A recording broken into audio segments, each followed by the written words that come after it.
Your dog has been speaking to you all day long in a language you were never taught to read. Think about the last photo you took together. You pulled them in close, cheek to cheek. You smiled, and right as the camera clicked, they yawned. Big, slow, dramatic. And you thought, "Aw, sleepy baby." Or maybe their tongue flicked out over their nose, fast, and you thought, "Somebody's hungry." Maybe they just turned their head away, and you laughed and said, "Oh, he's such a diva. He hates the camera." None of those were true. In that exact moment, your best friend was politely, quietly, with beautiful manners, asking you to let them go. And because nobody ever taught you what that looks like, you hugged a little tighter and took another shot. I need you to hear this before we go one sentence further. That is not a failure of love. That is a failure of translation. And it is completely, absolutely fixable. But what if I told you that your dog sends you these tiny messages dozens of times a day? At the door, on the couch, at the vet, when your nephew comes running across the room? And that once you can see them, you can diffuse your dog's stress before it ever turns into a growl, a snap, or a dog who slowly, sadly, stops enjoying being touched at all? What if the warning you've always been afraid of missing has actually been right in front of you the whole time? Just whispered. Hi everyone, I'm Dr. Ben Carter, your neighborhood veterinarian. And this is one of the most common things pet parents ask me about, even though almost nobody asks it directly. They sit down across from me in the exam room and they say two words, out of nowhere. He bit my brother-in-law out of nowhere. She growled at the baby out of nowhere. He used to love being brushed, and now he leaves the room, out of nowhere. I hear those two words nearly every week of my working life, and I always say the same thing as gently as I can. My friend, it almost never comes out of nowhere. The warning was there. It just came in at a volume we're not built to hear. So here's where we're going. First, the one honest mistake that makes loving owners miss these signals. And I promise it has nothing to do with how much you care. Then the 6 signals themselves, one at a time, so clearly that you'll start spotting them tonight. And finally, a routine that takes under 2 minutes a day and turns you into the person your dog feels safest with. If that sounds useful, hit that subscribe button now so the next one finds you. And if you're a notebook person, this is a good one to grab it for. Now, why do we miss them? We miss them because we translate our dogs through a human filter, and it's automatic. A yawn means tired because when we yawn, we're tired.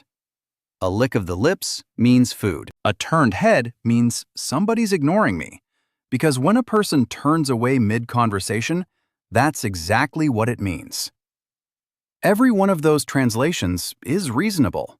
Every one of them is wrong. Here's the way I explain it in the exam room. Picture a dinner table. Someone across from you says something that lands badly, and you feel that little squeeze in your chest.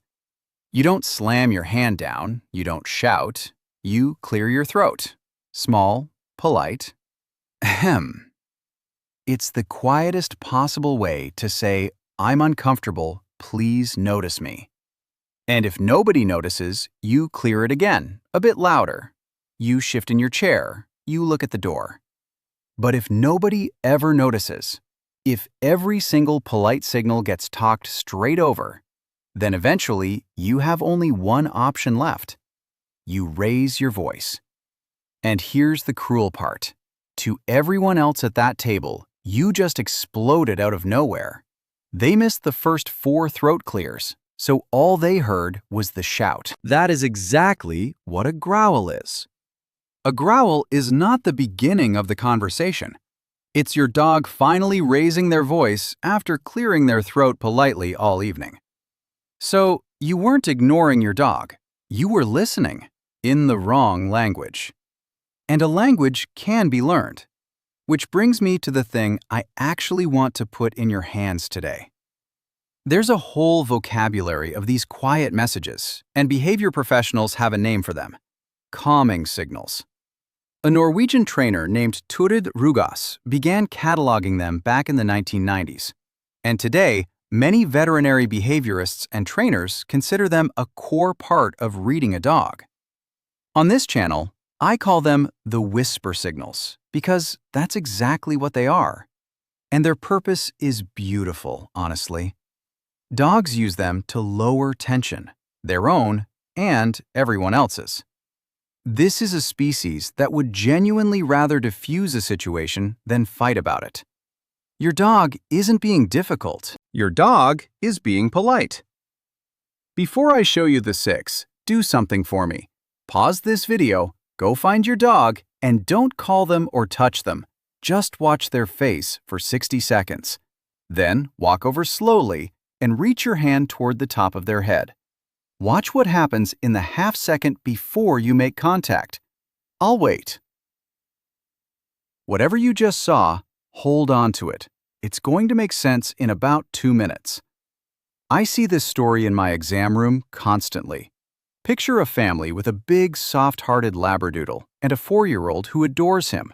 That child hugs that dog around the neck 20 times a day, and every single time, the dog yawns, licks his nose, and turns his head as far away as it will go. The family thinks it's the sweetest thing they've ever seen. They've got 50 photos of it. Then one afternoon, the dog growls, and they're devastated because they think their gentle dog has changed. He didn't change. He'd been clearing his throat for 2 years, and nobody at the table heard it. In my experience, that's the pattern behind a huge number of the sudden cases I see. So let's make sure it never becomes your story. Step 1, and you can start this tonight. Learn the 6. Whisper signal number 1. The yawn that isn't tired. A stress yawn looks different from a sleepy yawn, and once you know it, you can't unsee it. A sleepy yawn is loose and lazy, usually paired with a stretch, and it comes at bedtime or after a nap. A whisper yawn is slower, wider, often more exaggerated, and it comes at a strange moment, right when you lean in for a hug, right when a stranger reaches down, right when you raise your voice at somebody on the phone. The rule I give people is simple. A yawn in the wrong context is not a yawn, it's a sentence. If your dog yawns within about 3 seconds of something happening, that yawn is about the something. Whisper signal number 2. The tongue flick. This is the fastest one, and it's the one most people miss. It's a quick lick over the nose or the lips, sometimes so fast it's barely a flicker. Not the long, happy licking around dinner time. This one is a single flick with no food anywhere near. In dog language, it means, "I'm uneasy, let's all calm down." Watch for it in photos especially. Go into your camera roll tonight and look at 10 pictures of your dog being held. I'd say there's a good chance you'll find at least one tongue mid-flick. That's a message that's been sitting in your phone this whole time. Whisper signal number 3. The head turn. Your dog turns their head away from you, or from another dog, or from the hand coming toward them. Not a whole body walk away, just the head, deliberately, to the side. This is one of the politest things a dog can do. It means, I am not a threat, and I'd like a moment. But here's the one to really catch. If the head turns away and the eyes stay locked on the thing, and you see a crescent of white at the corner of the eye, your dog has gone from a whisper to a much louder statement. When you see that white, stop what you're doing immediately. Not in a second, immediately. Whisper signal number 4. The slow blink and the soft squint. A relaxed dog's eyes are soft, almond-shaped, blinking normally. A dog trying to calm a situation will blink slowly and deliberately and squint their eyes into soft little half-moons. It's the exact opposite of a hard, unblinking stare over a stiff body. And that stare is a full stop, not a whisper. Whisper signal number 5. The paw in the air. One front paw lifts a couple of inches off the floor and just hangs there. People love this one. It looks adorable, like a little wave, and dogs get a lot of treats for it. But when it happens in a tense moment, held still over a stiff body, it isn't a trick. It's uncertainty. It's the canine version of standing with your hand halfway out, not sure whether to shake or not. Whisper signal number 6. The sudden sniff. Your dog is walking toward another dog on the sidewalk, and out of nowhere, the nose drops and they sniff a completely uninteresting patch of concrete with tremendous focus. Nothing is there. This one is a lovely little piece of social diplomacy. It says, "Look, I'm busy. I'm not coming for you. Everybody relax." If your dog does this a lot on walks, they're not distracted. They're negotiating. And one bonus, because you've earned it. The shake-off. The full body shake, like they've just climbed out of a lake when they're completely dry. That's a reset button. It means the tense moment just ended and your dog is shaking it off, and it's the period at the end of a difficult sentence. 6 signals. So what do you actually do when you spot one? Here's the whole protocol, and it takes 3 seconds. When you see a whisper signal, you stop moving, you count 3 seconds in your head. 1, 2, 3, and you take your hands off your dog and lean back. That's it. If you can, give them about 3 feet of space and turn your own body slightly sideways rather than square on, because a square-on body is confrontational in dog language. Here's why those 3 seconds are worth so much. Every single time you back off after a whisper, you're teaching your dog, whispering works in this house. I don't have to shout here. And a dog who believes whispering works is a dog who will keep whispering for the rest of their life. That is the safest dog you can possibly live with. It costs nothing, it needs no equipment, and it's the single most valuable thing I could hand you today. One caution before we move on, and please don't skip it. Never punish a growl. I know a growl is frightening, but if you scold or correct a dog for growling, you don't remove the feeling underneath it. You just teach them that the shout gets punished too. And a dog who has learned that whispering gets ignored and shouting gets punished has been left with only one option, and it's the one with teeth. Let your dog growl, then thank them, back away, and figure out what they were telling you. But this only fixes the outside. Now we have to fix the inside so it never comes back. Step 2 is about changing the everyday habits that put your dog in the position of having to whisper in the first place. 4 things. Number 1, the 5-second consent test. This is the one I want every pet parent on earth to know. When you go to pet your dog, pet them for 5 seconds, then stop completely and take your hands off. Then wait. If your dog leans back into your hand, nudges you, or moves closer, that's a yes. Keep going. If they stay still, look away, get up, or start doing anything else, that's a no, and you have just been given a gift because they told you politely. Do this 3 times a day for a week. Most people are genuinely shocked at what they learn. Number 2, retrain the hug. Face-to-face hugging is a primate thing. We do it because our arms and our brains are wired for it. Most dogs tolerate it because they love us, but in my experience, the ones who genuinely enjoy it are the exception. So for photos, try this instead. Kneel beside your dog rather than looming over them. Turn your body a little sideways. Rest one hand on their chest or shoulder rather than wrapping their neck. Keep it under 10 seconds. And bring a small treat so the camera becomes a good thing rather than a thing that happens to them. If you don't have treats handy, a piece of their own kibble works perfectly well and costs you nothing. Number 3, 60 seconds of watching a day. Once a day, in a calm moment, just watch your dog for 1 minute. No phone, no calling their name. That's the whole training program. You're teaching your own eyes to see at dog speed. And within about 2 weeks, you'll start catching tongue flicks in real time. Number 4, teach the children in your life. Kids and dogs is where the stakes are highest, because a child's face is exactly at a dog's face height. The rule that works with even a 3-year-old is beautifully simple. We pet dogs on the chest and the shoulder, never over the head, and we never hug a dog around the neck. And no matter how gentle your dog is, an adult stays in the room every single time. Now, I promised you honesty, so here is where home tips end and your veterinarian begins.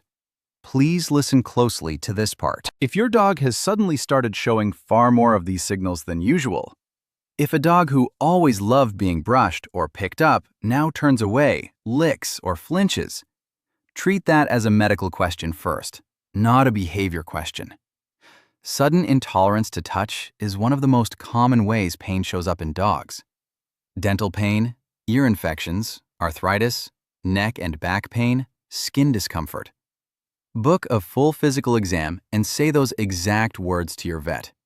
He's become sensitive about being touched.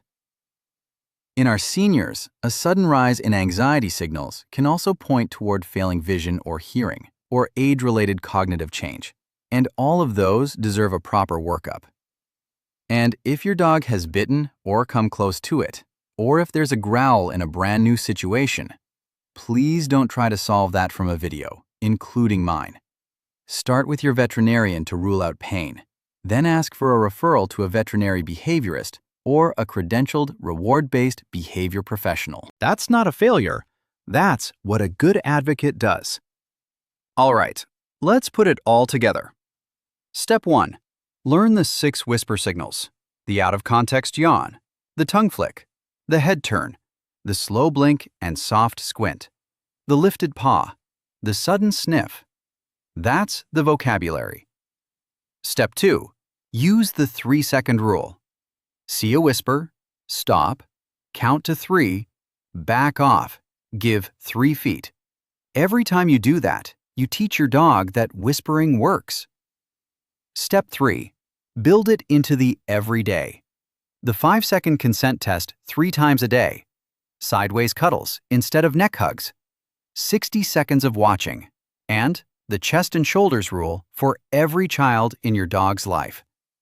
Those 6 signals together are what I call the whisper signals.